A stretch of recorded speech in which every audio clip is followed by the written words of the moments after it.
Today, I will show you how to add bass in Adobe Audition. Start by making sure you have your audio clip in the timeline. You can either drag and drop your audio directly into Audition or go to the top menu bar, click on File, hover over Import, and then click on File. A File Explorer window will open where you can locate and add your audio file. Once your audio is added, go to the top menu bar and click on Effects. Hover your mouse over Stereo Imagery, then select Central Channel Extractor.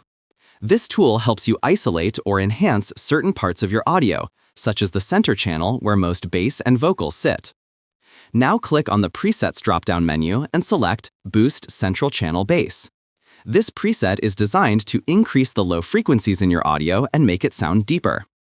If you want more bass, you can slightly raise the lower frequency levels in the control area. The more you increase them, the stronger the bass will become.